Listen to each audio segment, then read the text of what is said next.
remember someone was telling me before, like, girls don't really get like flat line, like knockouts. It was all like accumulation of punches. I was like, no, actually, I'm going to knock her out, and that's what I do.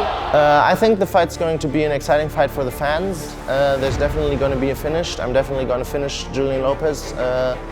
Maybe we'll grapple, but I think he'll want to bang it out. I'm happy to bang it out. I think he'll get knocked out.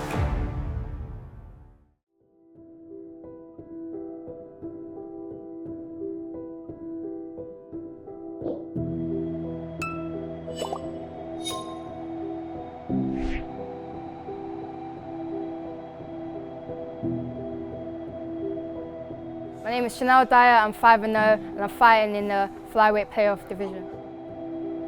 I was born right next to an estate, and obviously estates in London, it can be a bit notorious, and my estate was basically the same. You can see that dealings and knife crime and stuff like that. So, that's why my dad brought me into sport, to keep me kind of distracted and not just spend all my time in the streets. So that's why he put me on so many different sports, like running, like I even did ballet and everything, but like nothing stuck until I found martial arts.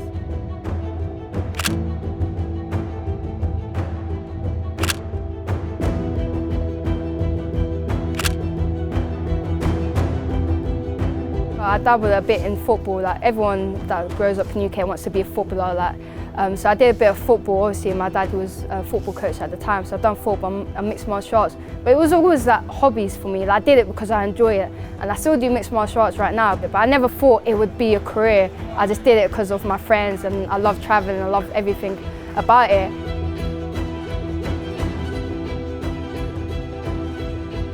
And I got to I think I was about 17, I was in college, and I was like, I had an appointment with my tutor, and he was like, okay, what do you want to do in life? Do you want to go to uni? Like, what routes really want? And all I knew is that I don't want to work a 9 to 5 for the rest of my life. I remember I had like one proper job in my life. When I was 16, I worked as Sports Direct, and I absolutely hated it. Like, there was nothing wrong with the job. It was like the soundest job ever. So easy. I was getting like £5 an hour. And I absolutely hated it, and I just quit. And I was like, I can't do this. I don't want to work. So I was like, okay, I'm 17 now. I was doing Muay Thai up to that point. I'm like, there's not a lot of money into Muay Thai, so I either go down boxing or I go to MMA, and I like kicking too much to be a boxer. So I started MMA, and I was like, okay, maybe I can make something out of this. I kept training, and I started fighting, and look at me now.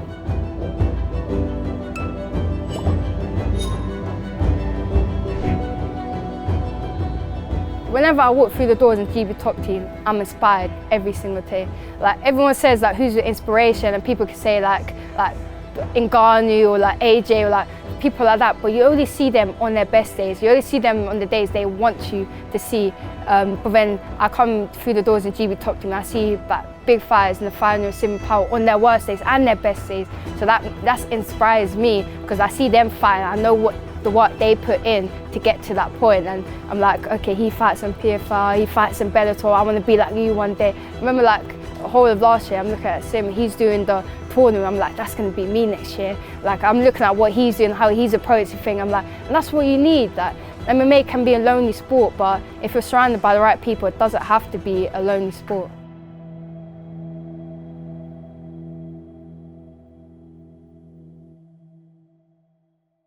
When I started MMA, I started at a different gym, and I was surrounded by so many great people, but one person that really stuck out to me is 𝗟𝗨𝗥𝗢𝗣𝗘. When I first saw him, when I came to the gym, I thought he was like the biggest fighter ever. I was like, he definitely fights in Bellator, he's probably like world champion. But no, he was still like a local fighter, but the way he carried himself was like he's the best fighter in the world, because he knew he was going to be the best fighter in the world. And I kind of gravitated to him in that sense, as like an older brother figure, and he used to be like my biggest hype man. He would guide me anytime I had trouble. I would message me, and he would like give me experience. He was older than me, so he's been through this game a long time, so I looked up to him for guidance. I wanted to do what he was doing, but unfortunately he passed away on 2020 tragically, and he didn't get to fulfill his dreams. Everyone knew he was going to make it to the top. Unfortunately, he didn't get to make it to the top, but I get the chance to make it to the top, and we're going to do it together, and that's why I took the Nightmare name.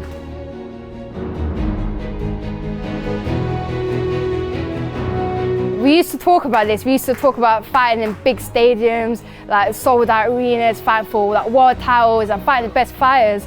And obviously he didn't get to fulfill his dreams, but I'm gonna make that dreams happen. And his mum blesses me every single day. His mum's the one who blessed me with that name, and I'll talk to her on a regular, and so she's happy where I'm going. Round number 1, declaring your winner, by knockout, Shanelle Dyer!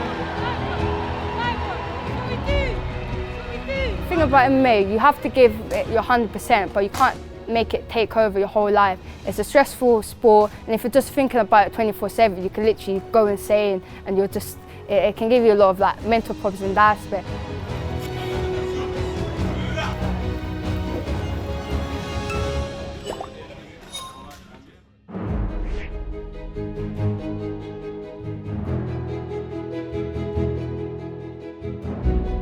When I come home, I'm like the biggest nerd ever. All I do is like watch anime. I watch YouTube about anime, and then I just like read manga, and then I just like I go Comic-Con, I cosplay. I'm on like anime group chat. The thing about anime, I like to be transported to like a new world, and you get that in anime. Like the creativity and like the possibilities is endless.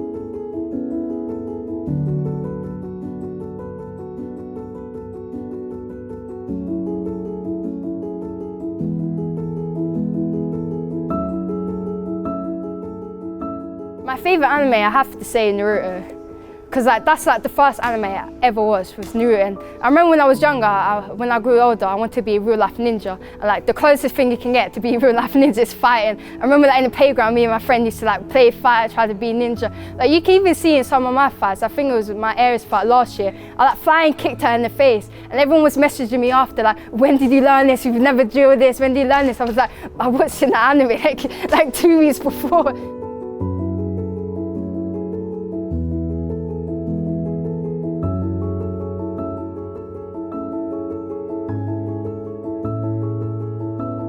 Even like when I went to Comic-Con last time, I used all the film and everything about my fight, talking about my fight. Like no one can say anything to me because look what I did to my fight now.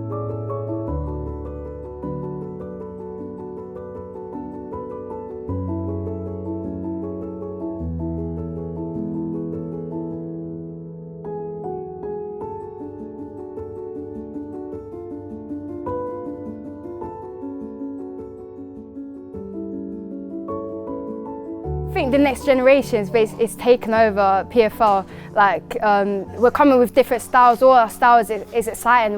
We're the next evolution of MMA. Like we're full-rounded fighters. Like we have people that start in MMA as mixed martial artists, but like we don't have people that's going to transition from they started with jiu-jitsu and they add this and that. No, we actually do MMA as a whole now. We understand the sports because the elders and our coaches been there. They've done that. So they're giving the younger people all their experience. So we're coming in, like I'm only 23 years old and I fight, people say to me that I fight like years above my age, and that comes from the people that's teaching me.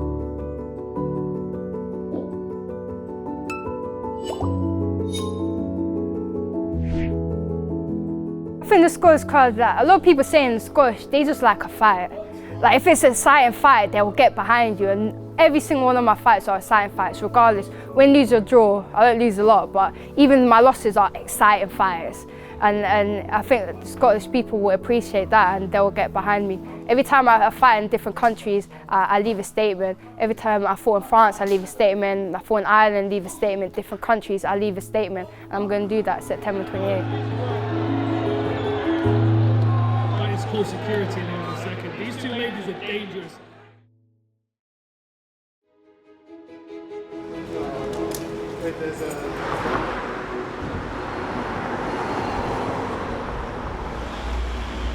My name is 𝗟𝗘𝗥𝗢𝗣𝗘. I have a record of 8-1, and I'm fighting in the bantamweight playoffs on the 28th of September in Glasgow. I was born in this beautiful city of Bonn until I was 2 years old. Then we moved to Moscow, Russia, lived there for 4 years. Then we moved to Kenya, lived in Kenya for 3 years. Then we moved back to Russia, back to Moscow, and from Moscow we moved back to Bonn, and since then I've been staying and living in the beautiful city of Bonn in Germany.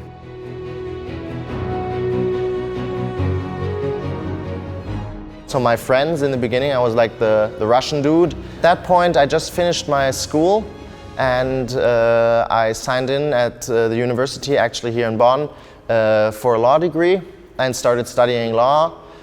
But relatively quickly I figured out that that wouldn't be the career path for me, and when I had my first MMA fight, after the fight on the way home, all I could think about is how I could make that my career, and quit my law degree and started going full-time into MMA, started teaching classes, started to give personal training and just dedicate my whole life to the sport.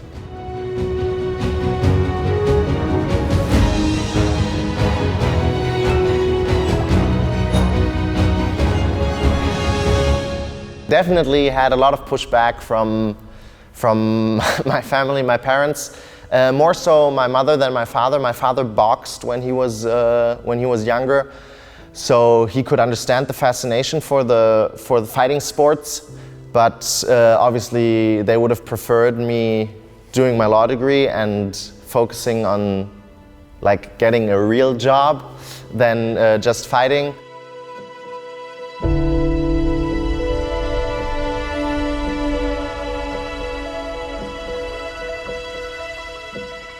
Told them I dedicate my life to this. At the beginning I told them I dedicate my life to this up to a certain point, and then we'd see where it goes. And once I reached that point I knew I wasn't going anywhere else. And now I'm in the PFL, so definitely made the right decision there. Amateur MMA in Germany, when I was fighting amateur here, we were basically putting on 4-ounce gloves. They'd put a mat on the floor and we'd just try to knock each other out. There would be no safety regulations. I remember once I punched somebody in the head and his head flew against a window. I closed the window with his head. He went KO, like I knocked him out with his head against a window. And that was the type of amateur fights I was having. Later on, it got a little bit more professional with the amateur scene, and we could fight in a ring. And now, fighting at the PFL, there's a huge production. It's the biggest league in the world, and you can just feel it in everything.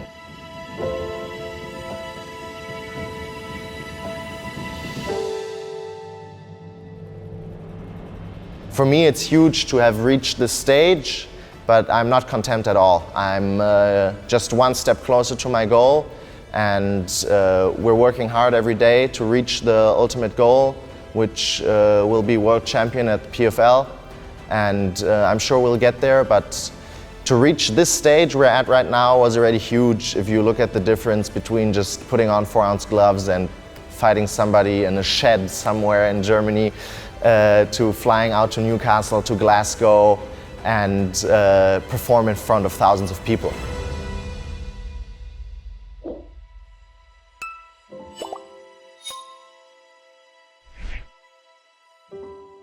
I remember the first time I met Dan Hardy. It was in Berlin. I visited the PFL show in Berlin, and it was actually quite funny because my manager was there with me. Dan Hardy walked in and he introduced me to Dan Hardy. They had met before, and I started stuttering and couldn't bring out a word because it was Dan Hardy standing in front of me. And once Dan Hardy left, my manager looked at me and was like, "Dude, I told them you speak English." One more question for you, my friend. What's your message to the rest of this bantamweight division? You saw what's happening. I'm coming for that gold. Screw 100K, I want the belt. When he came in the cage to interview me, it was such a crazy moment. I had goosebumps all over. Those are my childhood heroes, and now to be in a cage with them, getting interviewed by them, Dan Hardy congratulating you on your victory, it's crazy.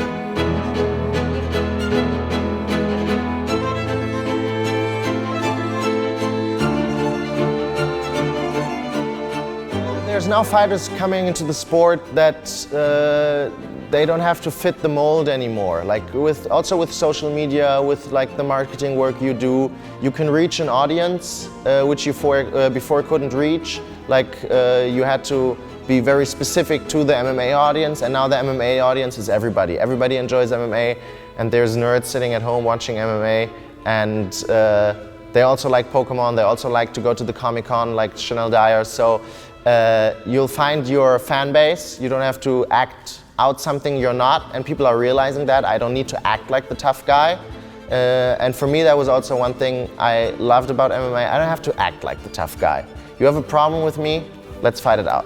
We'll see who the tough guy is. You know, that's like my point of view, and I guess Shanelle Dyer has probably the same thing. If I remember, she did a pretty savage head kick knockout in Newcastle. You have a problem with the Comic-Con? Yeah, you talk to her about that.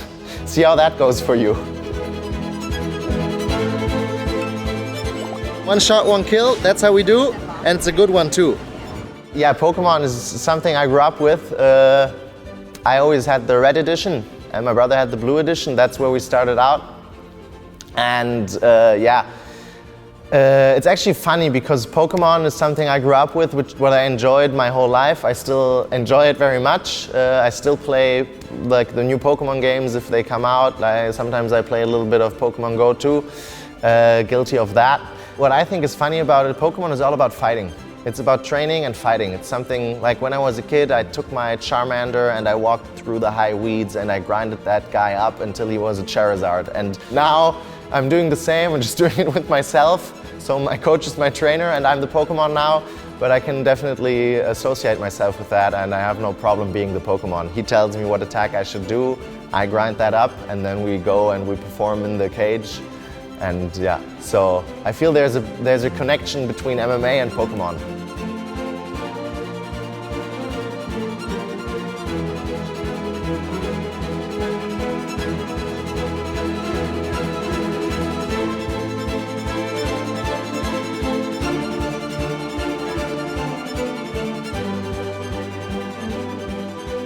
He's a very strong guy, he's a good fighter, very experienced. I think he has 26 amateur fights.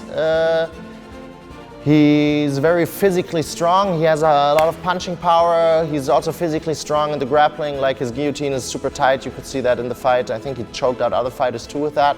So definitely be wary or be mindful of that.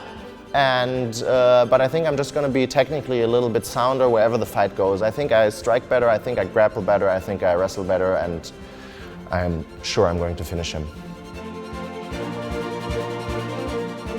I think the fight's going to be an exciting fight for the fans. There's definitely going to be a finish. I'm definitely going to finish 𝗘𝗨𝗥𝗢𝗣𝗘'𝗦. I think he'll want to bang it out. I'm happy to bang it out.